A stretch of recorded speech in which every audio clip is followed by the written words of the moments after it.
The tension in the CNN green room was palpable. Two names were on the door, Karoline Leavitt and Jen Psaki. This wasn't going to be a polite policy discussion. It was billed as a generational showdown, a clash of experience versus energy, legacy against momentum. Karoline sat in silence, reviewing her notes. She didn't need to rehearse, the facts were memorized, her message clear. The only unknown was Jen Psaki's approach. Psaki arrived 5 minutes before airtime, her trademark.com smile in place, the one that had deflected countless questions during her White House tenure. Tonight, though, she wasn't at a podium. She was facing someone who wouldn't back down. "You know," Psaki said, sipping from a paper cup, "I admire your ambition. I was ambitious once too. But trust me, this isn't as easy as you think. You've got a lot to learn." Karoline looked up, unfazed. "Good thing I learned fast." Psaki smirked, eyes narrowing. The moderator knocked lightly. 5 minutes. Ladies escorted to the stage. The audience buzzed, journalists, students, strategists, and political influencers ready to clip every moment. Cameras were locked. Producers whispered behind glass. This wasn't just news. It was combat. The lights went hot. The floor manager held up his hand. 3 fingers, 2, 1. "Welcome to the exchange," the moderator began. "Tonight, conversation between former White House Press Secretary Jen Psaki and current conservative voice Karoline Leavitt. Let's begin." But Psaki didn't wait. She leaned in, voice firm. "Karoline, you've got spunk. I'll give you that. But spunk doesn't equal qualification. Frankly, you're not qualified to speak for this generation or this country." Studio gasped. A few phones lit up. Karoline didn't flinch. Her eyes met Psaki's with steady confidence. She was ready. For a brief moment, only the hum of the overhead lights could be heard. Karoline folded her hands on the table, leaned in slightly, spoke with composure. "You know, Jen," she began, "I wasn't surprised you'd go there. When women like me rise faster than expected, establishment figures like you have one playbook: belittle, dismiss, and hide behind experience as a shield from accountability." A ripple moved through the audience. Psaki blinked, caught off guard by Karoline's calm sharpness. "I may be young," Karoline continued, "but I've spent the last 6 years fighting for Americans in campaigns, press rooms, and on the ground. I've been in border towns while you were in press briefings. I've seen the real-world impact of policies you only defended from behind a podium." The moderator raised an eyebrow but stayed silent. Karoline's voice sank deeper, more focused. "You say I'm not qualified?" she asked, turning to Psaki. "I don't need your permission to speak for this generation. I've lived the broken promises you helped write. My generation can't buy homes, can't afford energy, and can't trust institutions. You think being qualified means playing nice in DC cocktail circles? I think it means being unafraid to tell the truth." Applause broke out sharp, purposeful. Psaki shifted in her seat. "You left your post with polished press clips and TV deals. I left mine with scars from the fight. You may have years on me, but I have something more dangerous: conviction." The word landed like a punch. Clips circulated immediately. On X, #number qualified enough trended. Young women reposted, captioning, "She just said what we've all been waiting to hear." Back on set, Psaki tried to recover. "Well," she said, lips tight, "if you think anger equals insight, that says a lot." Karoline tilted her head, smiling faintly. "No, Jen, what says a lot is who's still listening after you stop talking." Psaki straightened, her face regaining the controlled calm of her White House days. She had faced hostile reporters, spun polished administration messaging. Can knew how to recover her, so she thought. "Let's take a step back," she said with a practiced smile. "I'm not here to attack you, Karoline, but the stakes are too high to ignore credentials. You're passionate, but passion alone doesn't solve complex problems. Policy is hard. Governing isn't a performance." She leaned forward carefully. "America needs more than sound bites. It needs substance. And when everything is simplified into outrage, nuance is lost, and the country suffers. The studio quieted. A calculated move to cool the room, reclaim intellectual ground. But Karoline wasn't playing by DC rules. She waited, then spoke. Her tone was so measured, so scalpel sharp. It almost sounded gentle. You heard the words. You talk about nuance. Jen, Karoline said. But where was that nuance when Americans were told inflation was transitory while gas prices doubled? Psaki's expression froze. Karoline leaned slightly forward. Where was that complexity when you stood at that podium and told parents school lockdowns were science-based while kids lost years of development and mental health spiraled? The audience murmured. Psaki tried to speak, but Karoline held the pace. And where was the substance when you promised unity, then dismissed half the country as backward or dangerous for daring to disagree? The moderator sat back. Even he knew this was no longer a debate. It was a reckoning. Karoline turned to the audience. Not sake. We've had decades of polished messaging and expert panels. What has it given us? A broken border, a weaponized DOJ, cities where you can't walk at night, and people like Jen calling that complicated instead of what it really is: failed leadership hiding behind elegant excuses. The crowd erupted, not just applause, but energy, cheers, real momentum. Psaki opened her mouth, but she wasn't losing the debate. She was losing the room. The moderator, sensing the shift, finally spoke. Let's refocus. Karoline, you've criticized this administration's policies, but what would you have done differently? And how does your background qualify you to make those decisions? A classic trap for someone young, someone new. But Karoline didn't blink. She took a quiet breath and told the truth. I grew up in a small town in New Hampshire. My dad worked 2 jobs, one in HVAC, the other snow plowing in the winter. My mom was a school aide who clipped coupons at the kitchen table so we could afford groceries and gas in the same week.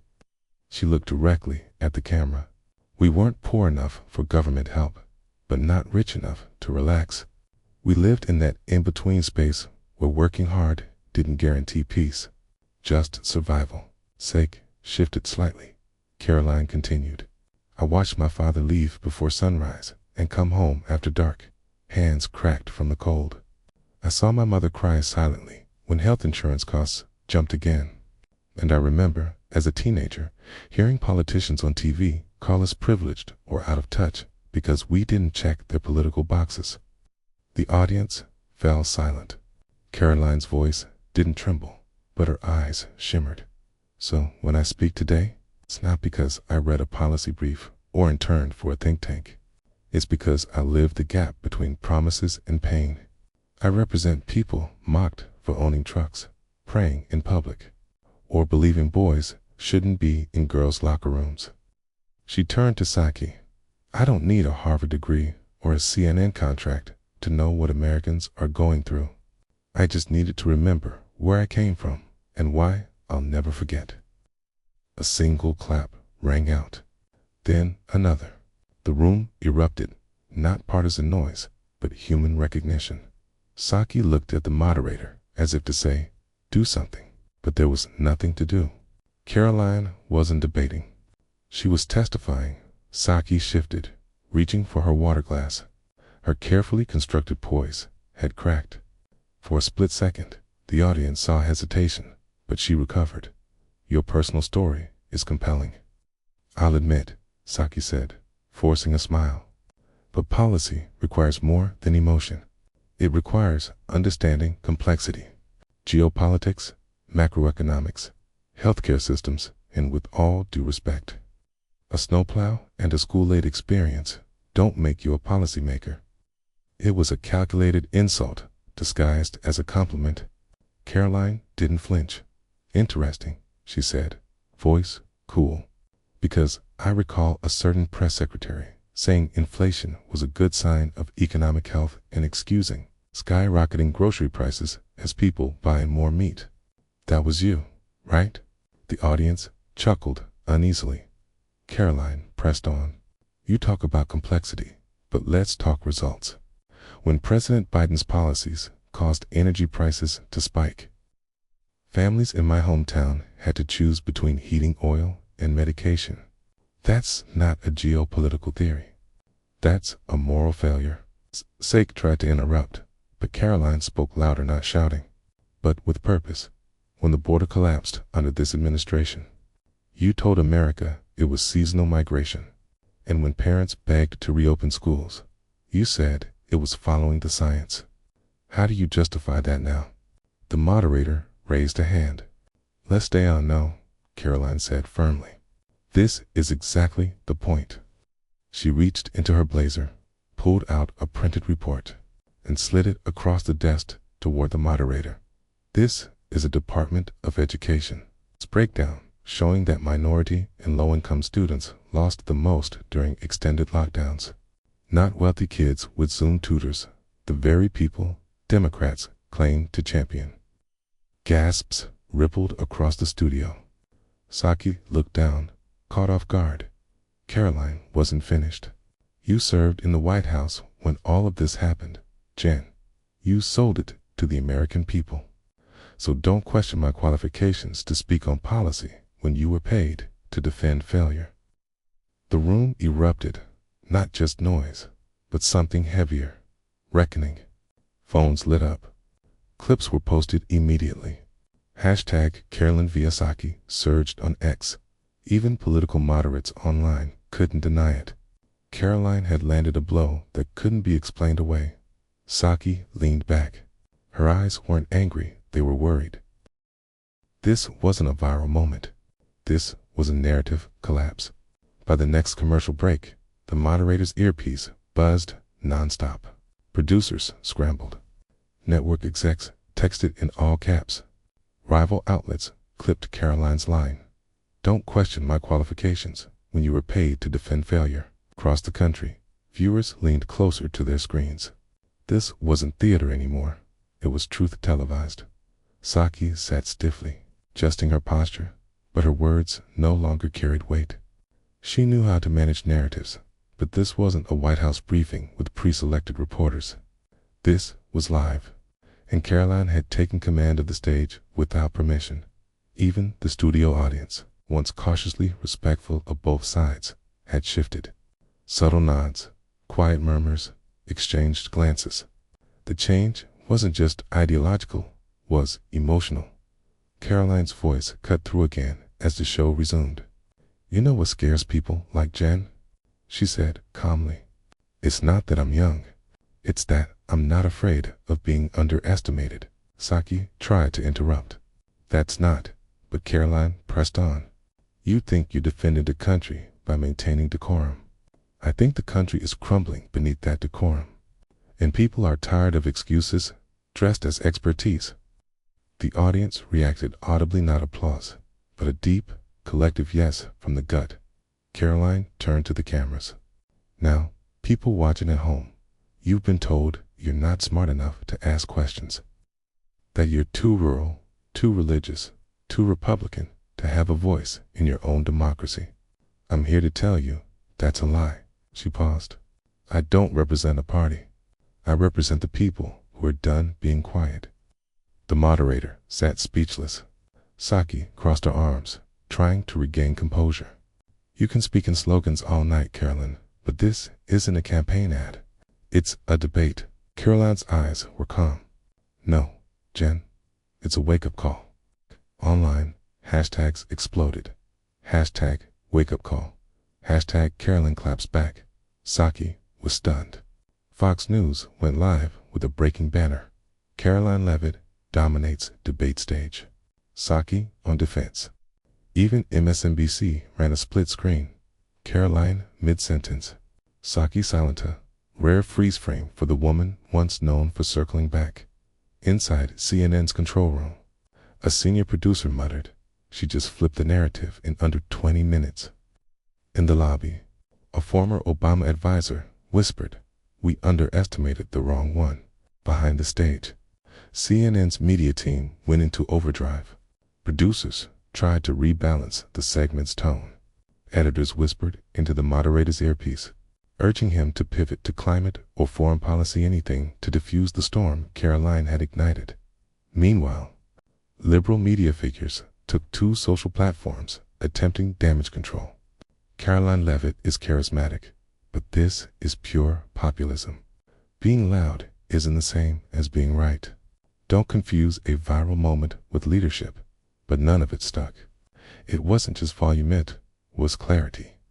Karoline had spoken without guards, cited real reports, told her story without spin, and called out hypocrisy with fury, but with facts, in green rooms across networks. Rival anchors watched the live stream, jaws tight. One senior MSNBC producer reportedly muttered under his breath, "She just turned Psaki into a press release." Inside the studio, Psaki tried to regain ground. She sat forward, arms crossed, tones soft but cutting. "You keep bringing up your personal background as if it gives you an edge in every debate. But we're here to talk policy, not personal hardship." Karoline didn't flinch. She let the silence stretch, then answered calmly, "I bring it up, Jen, because the people making policy often forget who lives under it." The audience reacted with a low, deep wave of hums and nods. "You say it's not about personal stories. That's exactly the problem. You think governing is abstract. I think it's personal. For millions of Americans, policy isn't a headline. It's the difference between affording groceries or skipping dinner." Ski exhaled sharply. "I'm not dismissing real pain," Karoline said, leaning in. "But you explain it away. That's worse." That was the moment Jen knew she couldn't out-narrate her opponent. Not tonight. Karoline wasn't just winning arguments. She was shifting belief. Outside the studio, protesters had started to gather, not to demonstrate, but to watch. Phones raised, chants echoing, "She speaks for us. We're not invisible." An independent journalist tweeted, "Psaki is still speaking. DC Karoline speaking America." Inside the control room, a CNN executive tapped his desk repeatedly. This was supposed to be a ratings grab. Now it was a referendum, and it wasn't over. Karoline had one more ace: foreign policy. The moderator took a deep breath, trying to steer the conversation. The fire of domestic policy had left Psaki on the defensive, and producers were desperate for a subject to let her regain footing. "Let's turn to foreign policy, Miss Leavitt," he said, glancing at his notes. "Some say your views are too simplistic regarding America's role in the world. That isolationist rhetoric and admiration of strongmen don't protect democracy. Your response?" Karoline leaned back, composed. She didn't rush her words. Her voice was lower, measured, but still sharp. "I think what Americans are tired of," she said, "is sending their sons and daughters to wars we can't define, for outcomes we can't measure, under leaders who never tell them the truth." She paused, letting silence breathe. "Let's talk about Afghanistan. Joe Biden's administration, under which Jen served, botched the withdrawal catastrophically. 13 American service members died. Babies were handed over barbed wire fences. Allies were left behind. Billions in military gear handed to the Taliban." Psaki stiffened. Karoline pressed on. "You defended that, Jen. You stood in the White House briefing room and said it was a success because we evacuated over 100,000 people. You didn't mention the Americans trapped. You didn't mention the Gold Star families." Psaki raised a hand. "That's unfair." Karoline's eyes locked on her. "What's unfair is pretending your administration's failures are too complex for accountability. What's unfair is branding people like me as unqualified because we asked the questions you never wanted to answer." Tina. The room tightened. The audience wasn't clapping. They were listening. Karoline continued, tone steady. "You talk about nuance in Ukraine? Fine. Let's ask the hard questions. How much aid is enough? How much oversight is in place? Why are American taxpayers footing the bill for European defense while our own border is wide open?" Psaki opened her mouth, but Karoline turned to the moderator. I support strength, not confusion. I support peace through deterrence, not chaos through indecision. And I support putting the American people first, not last. The moderator was silent. So was Jen. Backstage, Psaki's team texted furiously. One aide tweeted, then quickly deleted. This is spiraling. Psaki's being outflanked in every direction. On Reddit, clips of Karoline's foreign policy lines exploded. She's 27 and talking circles around Psaki. Even international outlets noticed. A UK commentator posted, "The most composed voice on the American stage tonight isn't the veteran, it's the newcomer." Inside the studio, Karoline took one final breath. "You wanted to talk about foreign policy?" she asked. "Here's my position. Protect America first. Always. Not because we should fear the world, but because we've earned the right to lead it without apology." She leaned back, expression unreadable. Across the stage, Psaki sat in stunned silence. Years of experience, media polish, and rehearsed debate lines couldn't shield her anymore. Karoline hadn't just won the crowd. She had become the voice of Americans who felt voiceless. Jan Psaki, seasoned and respected, had no words left. By now, the debate no longer felt like a panel. It had evolved into a cultural turning point, televised flashpoint between polished political narratives and raw public frustration. Karoline Leavitt wasn't just winning on points. She had redefined the terms of battle. Once the face of progressive media, poise, Psaki now sat unusually still. Her voice had vanished beneath the weight of a truth no talking points could smother. The moderator cleared his throat, desperate to restore balance. "Psaki, do you want to respond to Ms. Leavitt's statements regarding the Afghanistan withdrawal and Ukraine funding?" Jen inhaled slowly. "I served during an incredibly complex period. We made tough calls, and yes, mistakes were made, but no one was held accountable." Karoline interjected, her tone flat and final. "That's the problem, Jen. You represent a generation of leadership that escapes every failure by saying it's complicated. But Americans don't get to hide behind excuses. They pay for every one of those complications with jobs, with gas bills, with funerals." The room fell silent. Karoline shifted gears, striking harder. "You've been in politics long enough to know how to deflect, delay, and dilute outrage into apathy. But you didn't count on someone who knew the playbook and wasn't afraid to burn it." Psaki opened her mouth, but Karoline leaned forward. "You mocked me before we came on air, called me ambitious, said I had a lot to learn. You didn't say it to encourage me, you said it to contain me, to keep people like me in line. But you can't contain what's already moving." Her voice was quiet, dangerously calm. "You see a young woman with confidence and call it arrogance. You hear conviction and call it inexperience. You see millions of Americans who've had enough and call them misinformed. That's not leadership, Jen. That's fear." Gasps spread through the studio. Psaki's signature smirk, the one that had dominated press briefings, was gone. What remained was the slow realization. She was outmatched. Backstage, CNN's control room was in chaos. Producers scrambled.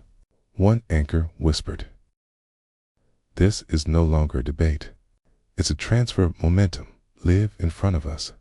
On social media, clips were relentless. Karoline just dismantled the entire Psaki doctrine. This isn't confidence. This is command. Even the New York Times live blog noted, "Psaki was once an unbeatable media tactician. K now clings to scripts that stopped working 20 minutes ago." Then Karoline dropped the final match. "You said I wasn't qualified, Ken, but here's the truth. I didn't need a credential to stand up for the people who elected me. I didn't need approval to speak for those who were silenced. And I didn't need your permission to win this debate." Silence followed, not dead air, but the kind of silence that marks something historic. Karoline folded her hands calmly. Across the stage, Jan blinked twice and said nothing. Because there was nothing left to say. As the final camera panned out, The set was bathed in quiet awe. Not because of silence, but because no one, the moderator, Jen Psaki, even the producers, knew how to follow what had just unfolded. Karoline had walked in as the underdog. She walked out as a defining voice of her generation. The moderator, visibly rattled, cleared his throat. "Thank you, ladies, for a lively—" He paused, glancing between them after the unexpected exchange. Psaki gave a thin nod, her eyes no longer trying to dominate, but simply survive. The woman who once held court in the White House briefing room now looked like a faded headline, her responses drowned beneath the flood of Karoline's clarity. But Karoline sat tall, hands folded calmly on the desk, chin high. Her closing words came not in a roar, but in something far more dangerous: certainty. "I didn't come here tonight to argue with sound bites," she began. "I came to say what millions think, but are too often told to stay quiet about." She turned to Psaki briefly. "I respect service. Service without results is theater, and the American people are tired of being the audience to your performance." Then she turned to the camera. "The future belongs to those who speak with truth, not polish, with clarity, not credentials. And if this debate proved anything tonight, it's that facts, conviction, and courage don't need a teleprompter." The crowd erupted not partisan noise, but thunderous affirmation. Karoline rose from her chair. She didn't smirk. She didn't wave. She simply nodded and walked off the stage. Backstage, a CNN staffer whispered, "We just watched a generational shift, and it wasn't in Jen's favor." Within minutes, social media exploded. Karoline hadn't just won, she had redefined the whole thing. #NotQualified. After tonight, she was more qualified than the last 5 press secretaries combined. Jen Psaki had been steamrolled by someone half her age and twice her spine by midnight. Fox News, Newsmax, and independent podcasters flooded coverage with the same line: Karoline Leavitt's breakout moment. The next morning, Karoline trended at #1 in the U.S. clips of her calmly citing. The Department of Education stats, alongside Psaki's speechless reaction, circulated across every platform. Students posted her lines in campus debates. Veterans tweeted support. Suburban parents, small business owners, and even disillusioned moderates shared the same refrain: "She gets it. Sake." Meanwhile, canceled her scheduled post-debate interviews. Her team issued a brief statement: "We stand by Jen's message, but tonight the narrative got away from us. It wasn't just a loss. It was a passing of the microphone." Back in her dressing room, Karoline opened her phone. Dozens of missed calls, messages from political strategists, journalists, even former critics, all now asking the same thing: "What's next?" She smiled faintly, then tapped a reply. "I didn't come to play a part. I came to change the story." And she had. From the moment Jen Psaki said, "You're not qualified," to the final step off the stage, Karoline Leavitt didn't just push back, she owned the moment. And America was still talking about her. The next morning, it started with one line: "You're not qualified." But Karoline turned that line into collapse, into transformation, into awakening. This wasn't just a debate. It was a reckoning. Words clashed, yes, but so did arrogance and accountability. Jen had experienced elite backing and media comfort. Karoline had truth and conviction, and that night, conviction won. Truth won. Karoline Leavitt didn't just defend herself. She gave voice to millions who had been mocked, silenced, dismissed, and to those who tried to contain that voice, she delivered one final message: "You underestimated us. We've woken up." This wasn't just a victory. It was the beginning of something bigger.